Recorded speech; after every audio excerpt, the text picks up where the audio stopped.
नमस्कार दोस्तों, brain box channel में मैं आप सबका स्वागत करती हूं। तो चलिए जीके का क्वेश्चन हम आज आगे की ओर करते हैं, प्रारंभ करते हैं। हमारा सेट नंबर 5 ये रहेगा, ठीक है। तो हम आज आप सबको प्रैक्टिस कराते हैं जीके का। पहला क्वेश्चन ये हमारे सामने रहा। पहला क्वेश्चन है, वेगनर मानते थे कि कभी पृथ्वी के सभी महाद्वीप एक विशाल स्थलखंड का भाग थे। वेगनर ने इस बृहद महाद्वीप को डैश नाम दिया था। तो पहला है पेंथलासा, दूसरा है पेंजिया, तीसरा है क्रेटोजेन, चौथा है दृढ़ पिंड। तो इसका जो सही उत्तर हो जाएगा वो क्या हो जाएगा? तो इसका सही उत्तर पेंजिया हो जाएगा। ऑप्शन बी इसका सही उत्तर हो जाएगा, पेंजिया। आपको बता दें, पेंजिया जो है वो हमारा स्थलखंड है और पेंथलासा जो है वो जल वाला भाग था। ये जो था दो भागों में पेंजिया टूट जाता है। ऊपर जो हो जाता है वो गोंडवाना लेन हो जाता है और नीचे जो हो जाता है सॉरी पेंजिया जो है दो भागों में जो टूट गया, तो ऊपर वाला जो हो जाता है वो अंगारा लैंड हो जाता है। कैसे याद रखेंगे? और ऊपर अंगारा, ठीक है, और नीचे गोंडवाना, ठीक है।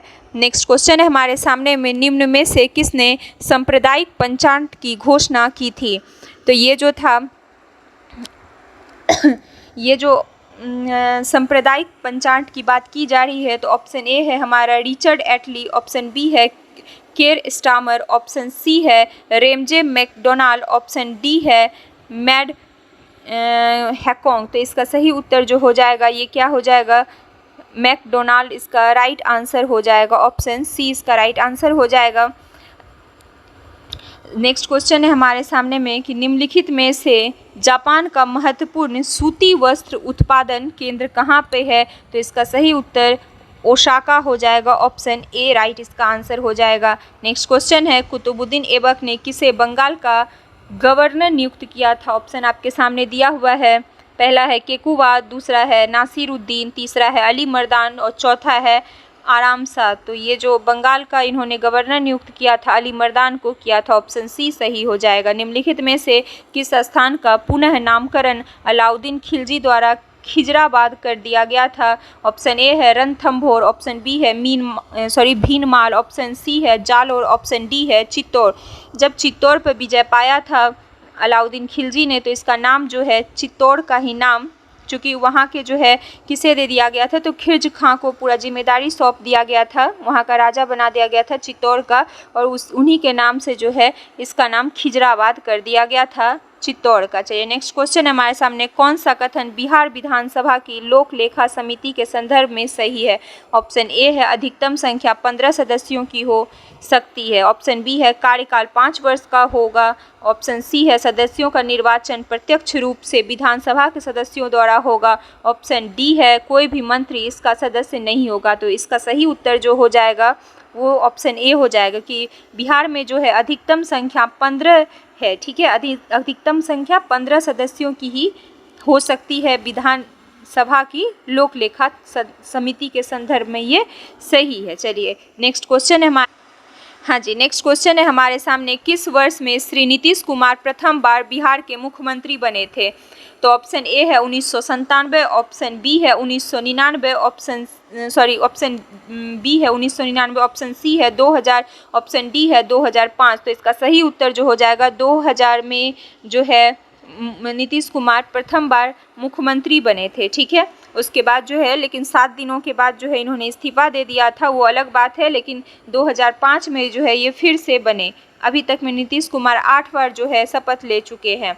चलिए नेक्स्ट क्वेश्चन की ओर आगे बढ़ते हैं, सीली भवन प्रक्रिया जो है डैश से संबंधित है? ऑप्शन ए है चट्टानों के निर्माण से, ऑप्शन बी है चट्टानों के विघटन से, ऑप्शन सी है चट्टानों के अपक्षय से, ऑप्शन डी है चट्टानों के अपरदन से। तो इसका राइट आंसर सी हो जाएगा, चट्टानों के अपक्षय से इसका सही उत्तर हो जाएगा।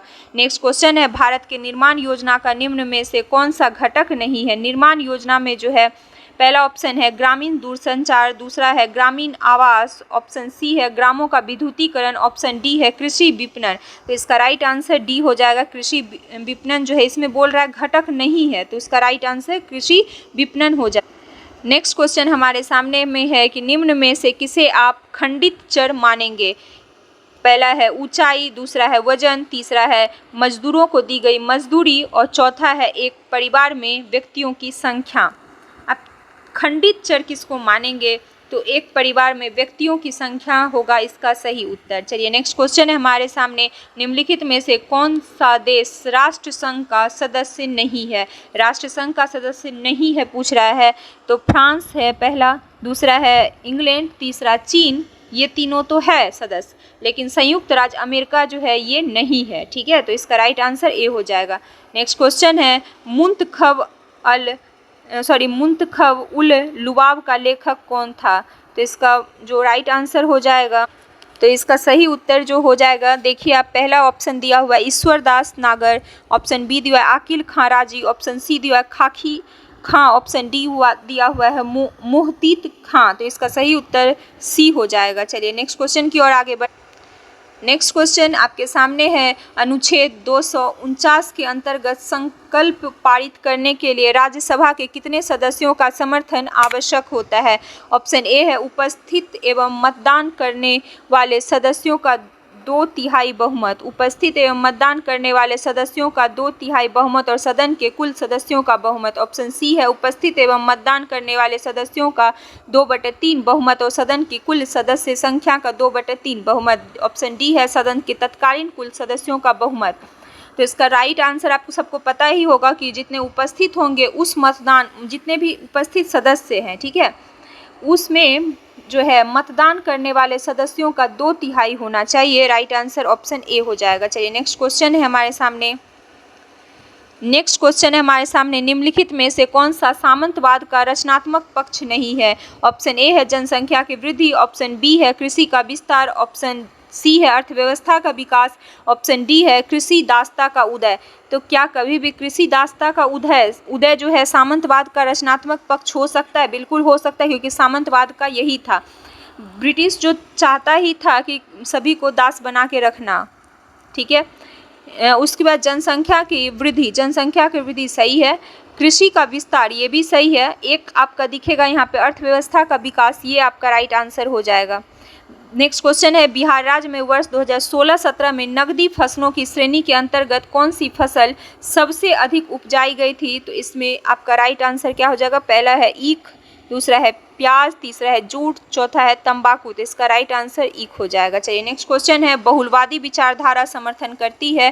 पहला है राज्य की समाप्ति का, वर्ग विहीन और राज्य विहीन समाज का, ऑप्शन सी है राज्य के अधिकारों को सीमित करने का, और ऑप्शन डी है राज्य के अधिकारों में बढ़ोतरी करने का। तो इसका सही उत्तर हो जाएगा ऑप्शन सी, राज्य के अधिकारों को सीमित कर। आपको जानना पड़ेगा कि बहुलवाद का सिद्धांत क्या था। बहुलवाद के सिद्धांत के अनुसार जो है समाज में आज्ञा पालन कराने की शक्ति एक ही जगह केंद्रित नहीं होती, बल्कि वह अनेक समूहों में बिखर जाती है। ठीक है, ये समूह मानव की भिन्न भिन्न आवश्यकताओं पूरी करने का दावा करता है। बहुलवाद को विचारधारा के रूप में स्थापित करने का श्रेय जर्मन समाजशास्त्री किसको जाता है, तो जाता है गियर्क को जाता है, और ब्रिटिश विद्वान किसको जाएगा, तो मैटलैंड को जाएगा। ठीक है, जिन्हें आधुनिक राजनीति बहुलवाद का जनक भी कहा जाता है। चलिए हम नेक्स्ट क्वेश्चन की ओर आगे बढ़ते हैं। नेक्स्ट क्वेश्चन है हमारे सामने में कि निम्नलिखित में से कौन सा पुरातात्विक स्थल सिंधु घाटी सभ्यता से संबंधित नहीं है। ऑप्शन ए है आहर, ऑप्शन बी है राखीगढ़ी, ऑप्शन सी है कालीबंगा, ऑप्शन डी है सुरकोतदा। तो आपका राखीगढ़ी भी था, संबंधित था, कालीबंगा भी और सुरकोतदा भी था। तो आपका ये जो आहर जो है ये नहीं था, तो इसका राइट आंसर आहर हो जाएगा। चलिए नेक्स्ट क्वेश्चन है, परिवर्तनशील विनिमय दर की स्थिति में भारत रुपये के मूल्य में गिरावट को क्या कहा जाएगा, पूछ रहा है। परिवर्तनशील विनिमय दर की स्थिति में पूछ रहा है, तो पहला है ऑप्शन रुपये का मूल्यह्रास, ऑप्शन बी है रुपये का अवमूल्यन, ऑप्शन सी है रुपये का अधिमूल्यन, ऑप्शन डी है रुपये का पुनर्मूल्यन। तो इसका राइट आंसर हो जाएगा रुपये का मूल्यह्रास हो जाएगा। अगर हम बात करें रुपये का मूल्यह्रास का, परिवर्तनशील विनिमय दर की स्थिति में भारतीय रुपये का मूल्य में गिरावट को रुपये का मूल्यह्रास कहा जाएगा। रुपये की कीमत जो है पूरी तरह, आपको पता होना चाहिए कि रुपये की जो है कीमत पूरी तरह उसकी मांग पर और आपूर्ति पर निर्भर करता है। रुपये का मूल्यह्रास से आयात एवं निर्यात पर भी प्रभाव पड़ेगा। जब किसी देश का मुद्रा कमज़ोर होगा तो निर्यात सस्ता हो जाएगा और आयात महंगा हो जाएगा, है ना। उसके बाद जो है इससे उस देश की अर्थव्यवस्था पर बहुत ज़्यादा अधिक प्रभाव पड़ेगा और अर्थव्यवस्था जो है वो कमज़ोर होने लगेगा। चलिए नेक्स्ट क्वेश्चन की ओर हम आगे। नेक्स्ट क्वेश्चन है हमारे सामने में कि निम्नलिखित में से कौन सी भौतिक भूगोल की एक शाखा नहीं है। भौतिक भूगोल की शाखा बोल रहा है, पहला है मौसम विज्ञान, दूसरा है जैव भूगोल, तीसरा है समुद्र विज्ञान और चौथा है कृषि भूगोल। तो इसका सही उत्तर जो हो जाएगा वो हो जाएगा हमारा कृषि भूगोल, ऑप्शन डी हो जाएगा। तो आपको ये भी पता होना चाहिए, ये जो भौतिक भूगोल की बात की जा रही है तो इसका जो है कितनी शाखाएं होती है, तो आपको ये याद होनी चाहिए। पहला है पहला जो रहेगा वो भू विज्ञान रहेगा, दूसरा रहेगा मौसम विज्ञान और तीसरा रहेगा समुद्र विज्ञान और चौथा रहेगा जैव भूगोल। ठीक है, तो इसमें जो है कृषि भूगोल है, ऑप्शन डी। तो आपका ये राइट आंसर हो जाएगा क्योंकि इसमें नहीं पूछा है ना, तो इसीलिए। चलिए नेक्स्ट क्वेश्चन की ओर हम आगे बढ़ते हैं। चलिए नेक्स्ट क्वेश्चन की जब हम आगे बढ़ते हैं तो निम्नलिखित में से किस पर भारत का सर्वोच्च न्यायालय अपीलीय क्षेत्राधिकार का उपयोग नहीं कर सकता है। पहला है संवैधानिक मामलों में, दूसरा है दीवानी मामलों के अपील, चौथा है फौजदारी मामलों में अपील और चौथा जो है सैन्य मामलों में अपील। तो ये जो संवैधानिक मामलों में अपील तो करता ही है, दीवानी मामले में अपील, फौजदारी में अपील होगा ही, लेकिन डी जो है सैन्य मामलों में अपील, ये इसका यही राइट आंसर हो जाए क्योंकि इसके लिए एक मार्शल कोर्ट होता है। ठीक है, नेक्स्ट क्वेश्चन है हमारे सामने में किसी वस्तु का बाजार मांग वक्र होता है, व्यक्तिगत उपभोक्ता के मांग वक्रों का उदर्ग योग, ऑप्शन बी है व्यक्तिगत उपभोक्ताओं के मांग वक्रों का क्षैतिज योग, ऑप्शन सी है व्यक्तिगत फर्मों के मांग वक्रों का उदर्ग योग और ऑप्शन डी है व्यक्तिगत फर्मों के मांग वक्रों का क्षैतिज योग। तो इसका आंसर हो जाएगा व्यक्तिगत उपभोक्ताओं के मांग वक्रों का क्षैतिज योग, ऑप्शन बी इसका राइट आंसर। अगर हम इसकी बात करें तो किसी वस्तु का बाजार मांग वक्र जो है वो व्यक्तिगत उपभोक्ताओं की मांग वक्रों का क्षैतिज योग होता है। मांग वक्र क्रेताओं के व्यवहार पर निर्भर करता है तथा पूर्ति वक्र विक्रेताओं के व्यवहार पर निर्भर करता है। चलिए नेक्स्ट क्वेश्चन की ओर आगे बढ़ते हैं। राज्यसभा के सभापति और उपसभापति की अनुपस्थिति में सदन की अध्यक्षता कौन करता है। अगर दोनों अनुपस्थित रहता है तो हम सब जानते हैं कि उपाध्यक्ष के पैनल का कोई एक सदस्य ही उसका करेगा, अध्यक्षता करेगा, तो ऑप्शन सी इसका राइट आंसर हो जाएगा। अगर हम बात करें राज्यसभा की तो राज्यसभा में जो है सभापति तथा उपसभापति के अलावा 6 उपसभा अध्यक्ष का एक पैनल भी होता है जिसका गठन प्रतिवर्ष किया जाता है। सभापति तथा उपसभापति की अनुपस्थिति में राज्यसभा की अध्यक्षता जो है उपसभापति के पैनल का कोई एक सदस्य कर देता है। चलिए नेक्स्ट क्वेश्चन की ओर आगे बढ़ते हैं। समग्र पूर्ति निर्भर करती है, समग्र पूर्ति किस पर निर्भर करती है। ऑप्शन ए है कीमत स्तर पर, ऑप्शन बी है अर्थव्यवस्था में उत्पादक क्षमता पर, ऑप्शन सी है लागत के स्तर पर। तो इसमें कह रहा है तो इसका राइट आंसर तीनों हो जाएगा। क्यों, इसमें देखिए इसमें दिया हुआ है केवल एक सही है, केवल 1 और 2 सही है, और 1 2 3 तीनों सही है, तो इसका राइट आंसर सी हो जाएगा।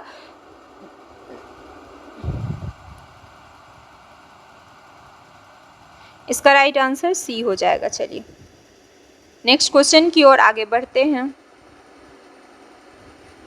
नेक्स्ट क्वेश्चन है हमारे सामने में कि यदि भारत में विदेशी मुद्रा की मांग बढ़ जाती है तो भारतीय मुद्रा रुपए का क्या हो जाता है। अगर आप खुद ही समझिए, एक क्वेश्चन इसमें जो दिया हुआ है इसको खुद समझने का आप कोशिश कीजिए। अगर भारत में जो है विदेशी मुद्रा की मांग बढ़ रही है तो यानी कि क्या हो रहा है कि भारत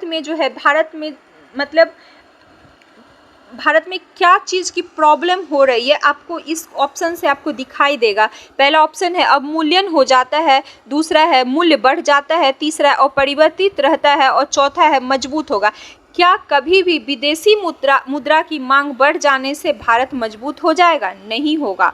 अपरिवर्तित कैसे अपरिवर्तित रहेगा? नहीं, अपरिवर्तित तो नहीं रहेगा क्योंकि फर्क पड़ेगा। मूल्य बढ़ जाएगा? नहीं, मूल्य कैसे बढ़ेगा? अगर विदेशी मुद्रा की मांग बढ़ रही है तो भारतीय रुपए की मांग मूल्य कहाँ बढ़ गई, नहीं ना बढ़ी, अवमूल्यन हो गया, मतलब कि मूल्यों में कमी हो गई, भारत के रुपयों के मूल्य में कमी हो गई। तो ऑप्शन ए हो जाएगा राइट आंसर। अगर हम इसकी बात करें, अवमूल्यन की एक बात आई है, तो यदि विदेशी मुद्रा की मांग बढ़ जाती है तो भारतीय मुद्रा जो है, मतलब रुपये का जो है वो अवमूल्यन हो जाता है, यानी कि मूल्यह्रास हो जाता है। ठीक है, जब किसी देश में विदेशी मुद्रा की मांग बढ़ जाती है और आरक्षित भंडार की मुद्रा में कमी आएगी, जब मुद्रा की आरक्षित भंडार में कमी आई है और उस देश की मुद्रा के मूल्य में कमी होगी। ठीक है, जब हम विदेशी मुद्रा का अधिक आयात करते हैं तो अधिक विदेशी मुद्रा चुकाना भी पड़ेगा। इससे क्या हो जाएगा, तो इससे जो है रुपये जो है, हमारा भारत का जो रुपया है वो कमज़ोर हो जाएगा। जब हम निर्यात अधिक करेंगे तो अधिक विदेशी मुद्रा अर्जित करेंगे, उस स्थिति में रुपये मजबूत हो जाएंगे। तो आपको ये ध्यान में रखना है। चलिए नेक्स्ट क्वेश्चन की ओर हम आगे बढ़ते हैं। नेक्स्ट क्वेश्चन है हमारे सामने में कि निम्न में से सर्वप्रथम किस वाद में उच्चतम न्यायालय ने कहा कि प्रस्तावना संविधान का हिस्सा नहीं है। इसमें पूछा नहीं है, तो ऑप्शन ए है बेरूबरी यूनियनवाद और ऑप्शन बी है केशवानंद भारतीवाद। तो इसका राइट आंसर जो हो जाएगा बेरूबरी यूनियनवाद में, इसमें दो ही ऑप्शन में आप फाइंड कर सकते हैं। बेरूबरी यूनियनवाद में जो है इन्होंने कहा था कि आप प्रस्तावना को भाग नहीं माना था, वहीं पे केशवानंद भारती में इन्होंने प्रस्तावना को संविधान का भाग मान लिया था। तो ये भी इसके साथ आप याद। नेक्स्ट क्वेश्चन आपके सामने आप दिख रहा होगा कि किस वर्ष में राष्ट्रीय जनसंख्या नीति यानी NPP लागू की गई।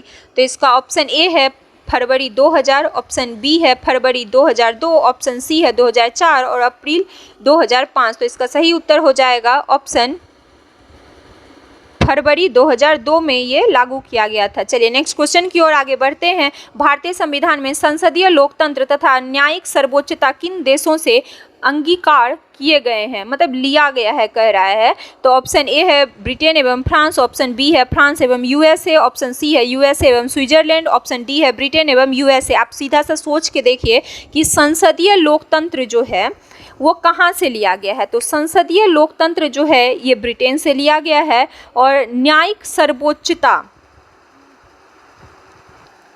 हाँ जी, तो माफ कीजिएगा, संसदीय लोकतंत्र जो है और न्यायिक सर्वोच्चता किन देशों से लिया गया है ये पूछ रहा है। तो संसदीय लोकतंत्र जो है, संसदीय लोकतंत्र तथा न्यायिक सर्वोच्चता जो है ये ब्रिटेन और USA से लिया गया है। नेक्स्ट क्वेश्चन की ओर हम आगे बढ़ते हैं। निम्नलिखित में से कौन कायांतरित चट्टानों का एक उदाहरण नहीं है। तो ऑप्शन ए है हमारे सामने पट्टितास्मीय, ऑप्शन बी है स्लेट, ऑप्शन सी है साइनानाइट, ऑप्शन डी है हेलाइट। तो ऑप्शन इसका राइट आंसर जो हो जाए हेलाइट, इसका राइट आंसर हो जाएगा। चलिए इसका हेलाइट राइट आंसर हो जाएगा हेलाइट। चलिए नेक्स्ट क्वेश्चन है हमारे सामने। निम्नलिखित में से कौन राजनीति विज्ञान के सैद्धांतिक और व्यवहारिक आयामों के बीच अंतर नहीं करता है। ऑप्शन ए है जेलिनेक, ऑप्शन बी है बिलोबी, ऑप्शन सी है पोलोक, ऑप्शन डी है गेटल। तो इसका राइट आंसर जेलिनेक इसका राइट आंसर हो जाएगा। नेक्स्ट क्वेश्चन हमारे सामने। निम्नलिखित में से कौन सी उष्ण एवं सूक्ष्म पवनें नहीं है पूछ रहा है, ध्यान दीजिएगा। ऑप्शन ए है हमारे सामने में हरमटान, ऑप्शन बी है सिरोको, ऑप्शन सी है बोरा, ऑप्शन डी है जोंडा। तो इसका राइट आंसर जो हो जाएगा बोरा हो जाएगा। चलिए नेक्स्ट क्वेश्चन हमारे सामने। निम्नलिखित में से कौन तृतीय कल्प का युग नहीं है। तो एक हो जाएगा अत्यंत नूतन, दूसरा हो जाएगा अति नूतन, तीसरा हो जाएगा अल्प नूतन, चौथा हो जाएगा पूरा नूतन। तो इसका राइट आंसर पूरा नूतन हो जाएगा। चलिए नेक्स्ट क्वेश्चन है हमारे सामने। दिल्ली में 1857 के विद्रोह की असफलता के बाद बहादुर शाह जफर को कहाँ निर्वासित किया गया। तो रंगून में किया गया था, ऑप्शन सी सही उत्तर हो जाएगा।